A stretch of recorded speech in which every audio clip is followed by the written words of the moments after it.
Greetings all, this is Falcon Paradox, and I'm here replying to Shikun Shinobi's review of Figma, Kamen Rider Sting. As always, I want to thank Shikun Shinobi for his great review of Kamen Rider Sting. I just wanted to give my 2 cents and find out if this figure is right for you, since I will be obtaining all 13 riders. As always, we're going to start with the helmet sculpt. Oh my. Max Factory, you were doing so well, and you dropped the ball on this one. I know you can't see it with my crappy camera, but it's surprisingly very round. I mean, you can just tell right here, in comparison to the Rider Mask Collection, that the helmet is surprisingly very oval-like, I guess you could say. But this one just appeared so round and so bulbous. It's almost like a drop of water. It just didn't fit him at all. Another thing with this, and I know we're going to get back to this later, but just the way the marks of the faceplate here go, it's kind of like it comes down. Well, these ones kind of come across. I don't know, like the angle isn't right, I guess. That's what you could say. Oh, yeah, and look, I started this review and I didn't even put the ponytail in, because that's another factor. It sucks. I really thought it would be on a ball joint. I'm so disappointed that it's a peg, and I'm even more disappointed that that thing is so loose that this thing comes right on out. Now, this thing is actually staying in there pretty good because I put a drop of crazy glue on the bottom, let it dry, and now it's being held in more by force. So if you want to do that, hey, go for it. It sticks in a lot better. Because that thing was falling out all the time. You really dropped the ball on this one, Max Factory. Who made this mistake? That's what I want to know. Anyway, let's move on to the sculpt here. It's actually not that bad. I think it's actually pretty good from the neck down.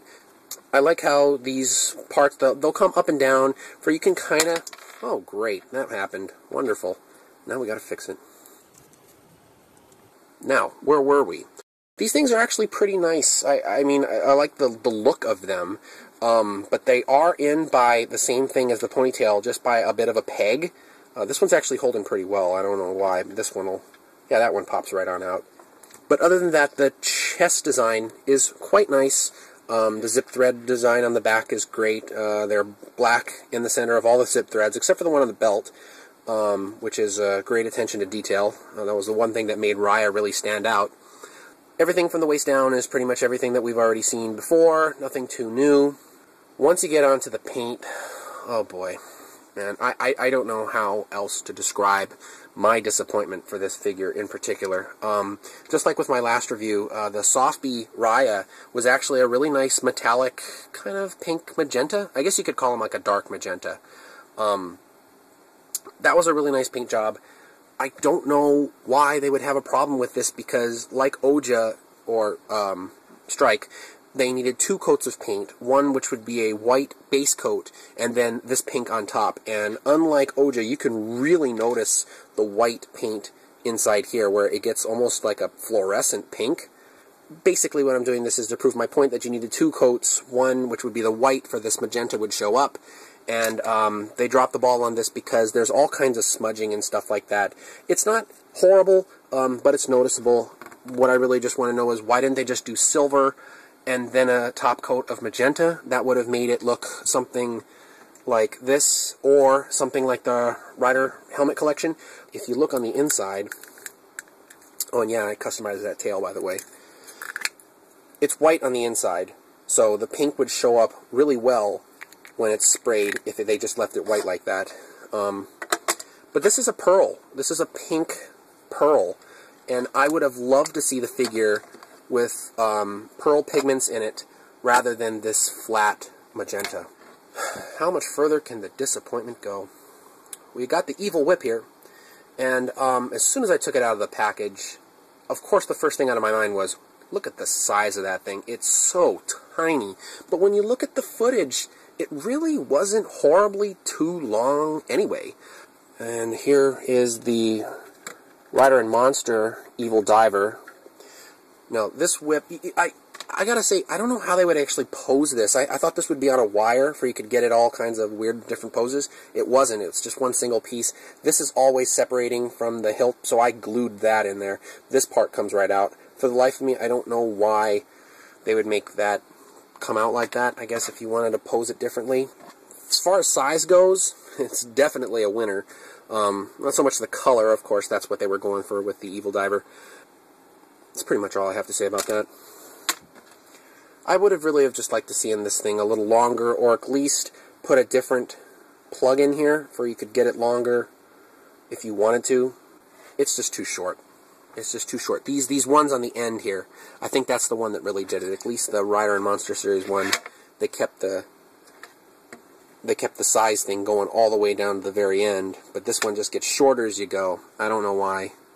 Moving right along, other accessories would be, of course, the Evil Visor. Great! Great! I'm surprised. Fits in his hand really nicely. Kind of dangles around a little bit, but other than that, it's sculpted very nicely, painted very nicely. Let's just get to the score already, shall we? Paint is going to get a 2.5. With all the issues that this figure is facing, it's beyond me why they didn't do the same thing that they did with Incisor that they did here with Sting. Unforgivable. Sculpt will get a 3. It has articulations problems, these things coming out, this thing coming out, those things coming out, this being a little undersized. The helmet, oh jeez, the helmet was just a complete and total loss. Ugh. It's... You know what? Screw that. Give it a 2.5. Sculpture sucks. Accessories will get a 3.5. He only comes with the Evil Whip. It's undersized. I'm not counting this as the accessory which goes on his ponytail. That's part of a sculpt problem. I will say that I do really like the pose he gets with the whip curled up like that. At least you can do that. Couldn't do it with the Social Henshin version. And the sculpting of the Evil Visor actually was pretty good. Articulation will get a 3. Hindrance in the shoulders, that's pretty much it. Yeah, that's pretty much it. Just the shoulder problems. It doesn't swing upward, of course, but if you watch the show, Raia didn't do that anyway. He spread his arms outward. Hey, look, it happened again. Fun factor will get a 3.5. It's hard to have fun with an action figure when all the parts come off. And I gotta be honest, my disappointment goes beyond just being able to have fun with the figure, unfortunately. So the grand score total will be 2.5 stars. This is clearly the worst Rider they've done so far. I know I'm being really overly critical. Unlike Shkuin, I really like Raia's character. They could have used a better paint. They could have given him more with the whip. There's all kinds of smudges and stuff like that. I just cannot express how disappointed I am with this figure. So I'm giving it a 2.5 scale.